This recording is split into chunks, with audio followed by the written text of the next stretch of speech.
அரண்மனை 3 இயக்குவேன் சுந்தர்சி. குஷ்பு அவனி மூவி சார்பில் சுந்தர்சி அரண்மனை 2 படத்தை இயக்கியிருக்காரு. 29ஆம் தேதி இந்த படம் வெளிவருது. இது வரைக்கும் படம் பத்தி எதுவும் பேசாம இருந்த சுந்தர்சி இப்போ அரண்மனை 2 பத்தி பேசியிருக்காரு. அரண்மனை 3 இயக்குவேன்னு சொல்லியிருக்காரு. இது பத்தி அவர் மேலும் என்ன சொல்லியிருக்காருன்னா, அரண்மனையில பேய் படத்தோட மூட ஆடியன்ஸ் கடைசி வரைக்கும் ஃபீல் பண்ணணுன்றதுக்காக கிளைமேக்ஸ்ல ஜன்னல்ல பேய் வந்து நிற்கிற மாதிரி ஒரு சீன் வச்சிருப்பேன். அந்த சீனை பார்த்துட்டு செகண்ட் பார்ட் எப்போ எடுக்க போறீங்கன்னு எல்லாரும் கேட்க ஆரம்பிச்சிட்டாங்க. வீட்டில் என்னோட குழந்தைகள் கூட எப்போ டாடி செகண்ட் பார்ட்னு கேட்டாங்க.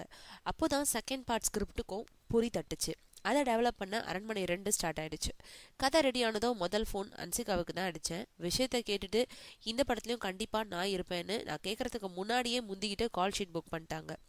பார்ட் 1 விட 2 செம்ம சூப்பராக வந்திருக்கு. சொல்ல முடியாது, அரண்மனை 3 கூட வர வாய்ப்பு இருக்கு. சித்தார்த் இந்த படத்துக்குள்ள வந்ததே எதாச்சியா நடந்தது. ஒரு நாள் பேசிட்டு இருந்த போது செகண்ட் பார்ட் ஐடியாவை சொன்னேன். உடனே நான் பண்றேன்னு ரெடி ஆயிட்டாரு.